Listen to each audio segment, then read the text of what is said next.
ಎಲ್ಲರಿಗೂ ನಮಸ್ಕಾರ. ನಾನು ಡಾಕ್ಟರ್ ಶಶಿಕಾಂತ್ ಅಂತೇಳಿ ಡಿವೈನ್ ಗ್ರೇಸ್ ಹಾಸ್ಪಿಟಲಲ್ಲಿ ಮೆಡಿಕಲ್ ಡಾಕ್ಟರ್ ಆಗಿದ್ದೇನೆ, ಕಿತ್ತಗನೂರು, ಬೆಂಗಳೂರು.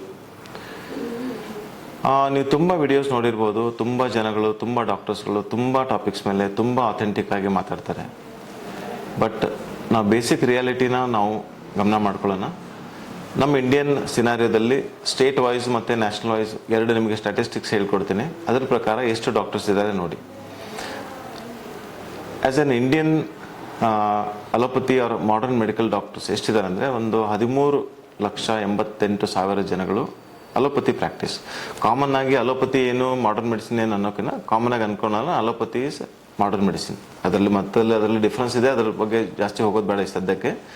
13,88,000 ಅಲೋಪತಿ ಡಾಕ್ಟರ್ಸ್ಗಳು ಮತ್ತು 7,51,000 ಆಯುಷ್ ಡಾಕ್ಟರ್ಸ್ಗಳು. ನಮ್ಮ ಇಂಡಿಯನ್ ಹೆಲ್ತ್ ಕೇರ್ ಸಿನಾರಿಯೋದಲ್ಲಿ 75% ಎಲ್ಲ ಜನಗಳು ಪ್ರೈವೇಟ್ ಮೆಡಿಕಲ್ ಸರ್ವಿಸಸ್ಗೆ ಹೋಗ್ತೀವಿ ನಾವು ಎಲ್ಲರೂ.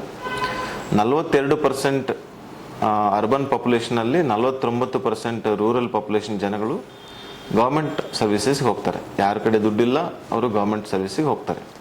ಈ ಥರ ಸಿನಾರಿಯೋದಲ್ಲಿ 13,88,000 ಅಲೋಪತಿ ಡಾಕ್ಟರ್ಸ್ಗಳು ಮತ್ತು 7,51,000 ಆಯುಷ್ ಡಾಕ್ಟರ್ಸ್ಗಳು ಎಲ್ಲರೂ ಕೂಡಿ, ಆಯುಷ್ ಡಾಕ್ಟರ್ಸ್ ಅಂದರೆ ಆಯುರ್ವೇದ, ಯೋಗ, ಯುನಾನಿ, ಸಿದ್ಧ, ಹೋಮಿಯೋಪತಿ, ಇವೆಲ್ಲ ಡಾಕ್ಟರ್ಸ್ಗಳು ಮೆಜಾರಿಟಿ ಆಫ್ ದ ಡಾಕ್ಟರ್ಸ್ ಏನು ಮಾಡ್ತಿದ್ದಾರೆ? ಕ್ವಿಕ್ ಹೀಲಿಂಗ್ ಪ್ರಾಕ್ಟೀಸಸ್ ಅಂದರೆ modern medical practices, prick practice, injection ಕೊಡೋದು, ಅದೆಲ್ಲ ಪ್ರಾಕ್ಟೀಸ್ ಮಾಡ್ತಿದ್ದಾರೆ. ಸೊ ಇದು ನಿಮ್ಮ ಪ್ರಕಾರ ಇದು ಸರಿನಾ?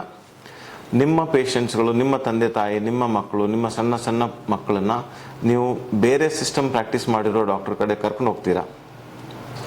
ಇದು ನಿಮಗೆ ಅವೇರ್ನೆಸ್ಗೋಸ್ಕರ ಇದೊಂದು ವಿಡಿಯೋ ಮಾಡ್ತಾ ಇದ್ದೀವಿ. ಇದೆಲ್ಲ ಚಾಯ್ಸ್ ಇಸ್ ಯುವರ್ಸ್, ನಿಮ್ಮ ಚಾಯ್ಸ್ ಇದೆ. ನಾನು ಆಯುಷ್ ಡಾಕ್ಟರ್ಸ್ ಅಂದರೆ ಆಯುರ್ವೇದ ಕಲ್ತಿರೋ ಡಾಕ್ಟರ್ಸ್ ಕಡೆಯಿಂದ ಹೋಗಿ ನಾನು ಇಂಜೆಕ್ಷನ್ ತೊಗೊಂಡ್ರೆ ಸರಿನಾ? ಅವ್ರು ಪ್ರಾಕ್ಟೀಸ್ ಮಾಡೋದು ಸರಿನಾ ತಪ್ಪ? ಅವ್ರಿಗೇನಾದರೂ ರೆಗ್ಯುಲೇಟಿಂಗ್ ಬಾಡೀಸ್ ಏನಾದರೂ ಇದೆಯಾ? ಇದ್ದರೆ ಎಷ್ಟು ಎಫೆಕ್ಟಿವ್ ಆಗಿದೆ? ಸೊ ಏನಾಗಿದೆ ಅಂದರೆ ಹೆಲ್ತ್ ಕೇರ್ ಸಿನಾರಿಯೋದಲ್ಲಿ ಮೋರ್ ದೆನ್ 80% ಆಫ್ ಆಯುಷ್ ಡಾಕ್ಟರ್ಸ್ಗಳು ಅಲೋಪತಿ ಪ್ರಾಕ್ಟೀಸ್ ಮಾಡ್ತಿದ್ದಾರೆ. ಸೊ ನಾವು ಲೀಗಲ್ ಪಾಯಿಂಟ್ ಆಫ್ ವ್ಯೂದಿಂದ ನೋಡಿದ್ರೆ, ಅಥವಾ national consumer dispute redressal commission ಅಥವಾ state consumer dispute redressal commission ಕಡೆ ನೋಡಿದ್ರೆ, ಯಾವುದೇ ಆಯುಷ್ ಡಾಕ್ಟರ್ಸ್ಗಳು ಏನೇ ಅಲೋಪತಿ ಮೆಡಿಕಲ್ ಪ್ರಾಕ್ಟೀಸಸ್ ಮಾಡಿದ್ರೆ ಅದು ಮಾಲ್ ಪ್ರಾಕ್ಟೀಸ್ ಆಗುತ್ತೆ, ಅನ್ಲಾಫುಲ್ ಆಗುತ್ತೆ, ಬಟ್ ಇಲ್ಲೀಗಲ್ ಆಗುತ್ತೆ. ಪ್ರತಿ ಸ್ಟೇಟ್ ವೈಸ್ ಎಲ್ಲ ಡಿಫ್ರೆನ್ಸಸ್ ಇದೆ. ಬಟ್ ಇದ್ರೂ ಕೂಡ ನೀವು ಆಯುಷ್ ಡಾಕ್ಟರ್ಸ್ ಆಗಿದ್ದರೆ, ನೀವು ಮಾಡರ್ನ್ ಮೆಡಿಕಲ್ ಪ್ರಾಕ್ಟೀಸ್ ಮಾಡ್ತಾ ಇದ್ರೆ, ಏನಾದರೂ ಕಷ್ಟಗಳು ಅಥವಾ death of the patient, injury to the patient ಏನಾದರೂ ಆದರೆ ಕನ್ಸ್ಯೂಮರ್ ಕೋರ್ಟಲ್ಲಿ ನೀವು ಸೋಲೋದು ಗ್ಯಾರಂಟಿ. ಯಾಕಂದರೆ ಈ ಗವರ್ನಿಂಗ್ ಬಾಡೀಸ್ ಇದೆ. ಸೊ ಅದಕ್ಕೋಸ್ಕರ ನಿಮ್ಮ ಕ್ಲಿನಿಕನ್ನು ಪ್ರಾಪರಾಗಿ ರಿಜಿಸ್ಟರ್ ಮಾಡಿ, ನಿಮ್ಮ ಸ್ಟಡಿ ಮಟೀರಿಯಲ್ ಏನಿದೆ, ನೀವು ಏನು ಸ್ಟಡಿ ಮಾಡಿರೋ ಅದು ಪ್ರಾಕ್ಟೀಸ್ ಮಾಡಿದ್ರೆ ನಿಮಗೆ ತುಂಬ ಒಳ್ಳೆಯದು. ಇಂಡಿಯನ್ ಹೆಲ್ತ್ ಕೇರ್ ಸಿನಾರಿಯೋದಲ್ಲಿ ತುಂಬ ತಪ್ಪು ಕಲ್ಪನೆಗಳಿದೆ.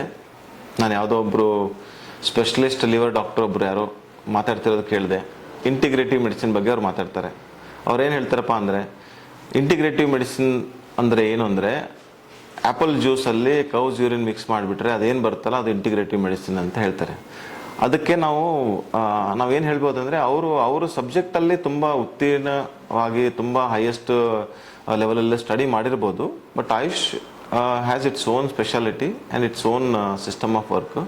ಬಟ್ ಅದು ರೆಕಗ್ನೈಸ್ ಆಗಿಲ್ಲ. ಇಂಡಿಯನ್ ಹೆಲ್ತ್ ಕೇರ್ ಸಿನಾರಿಯೋದಲ್ಲಿ ನಾನು ಒಂದು ಇಂಟಿಗ್ರೇಟಿವ್ ಕಾನ್ಸೆಪ್ಟನ್ನು ಮಾಡಬೇಕಂದ್ರೆ, integrative concept is the branch of modern medicine. ಅದು ಮಾಡರ್ನ್ ಮೆಡಿಸಿನ್ ಬ್ರಾಂಚ್. ಅದು ಅಷ್ಟು ಈಸಿಯಾಗಿ ಅಲ್ಲಗಳೆಯೋಕ್ಕಾಗಲ್ಲ. It is a branch of medicine. ನಾವು ಒಂದು ಟರ್ಮರಿಕ್ ಒಂದು ಗ್ರಾಸ್ ಫಾರ್ಮಲ್ ಯೂಸ್ ಮಾಡಿದ್ರೆ ಅದು ಆಯುರ್ವೇದ ಅನ್ಬೋದು. ಆ ಟರ್ಮರಿಕ್ ಒಳಗಡೆ ಇರುವಂತಹ ಸತ್ವ ಕುರ್ಕುಮಿನ್ ಅಂತ ಬರುತ್ತೆ. ಕುರ್ಕುಮಿನ್ ನಾನು ಎಕ್ಸ್ಟ್ರಾಕ್ಟ್ ಮಾಡಿ ಮಾಡಿಫೈ ಮಾಡಿದರೆ ಅದು ಆಂಟಿ ಇನ್ಫ್ಲಮೇಟರಿ ಪ್ರಾಪರ್ಟಿ ಇದೆ, ಅದಕ್ಕೆ ರಿಸರ್ಚಸ್ ಇದೆ. ಸೊ ಒಂದು ಕಡೆಯಿಂದ ಹೋಲಿಸ್ಟಿಕ್ ವ್ಯೂ ಒಂದು ಕಡೆ ಇದೆ, ಇನ್ನೊಂದು ಕಡೆ ರಿಡಕ್ಷನಿಸ್ಟ್ ವ್ಯೂ ಇದೆ.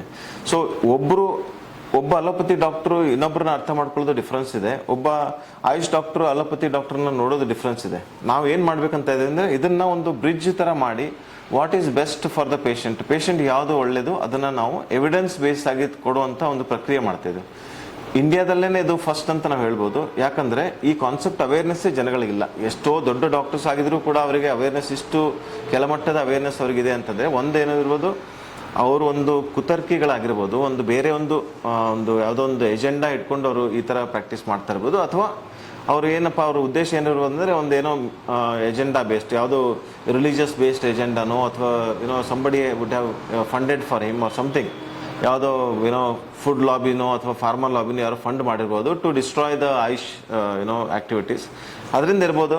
ಸೊ ನಿಮ್ಗೆ ಗೊತ್ತು ನಾನು ಯಾವ ಡಾಕ್ಟರ್ ಅಥವಾ ಯಾವ ಕಾನ್ಸೆಪ್ಟ್ ಮೇಲೆ ಮಾತಾಡ್ತಿದ್ದೀನಿ ನಿಮ್ಗೆ ಗೊತ್ತಿದೆ. ಸೊ ಇದ್ರ ಬಗ್ಗೆ ಜಾಸ್ತಿ ಡಿಸ್ಕಷನ್ ಮಾಡೋಣ. For more details you can comment and you can ask more questions.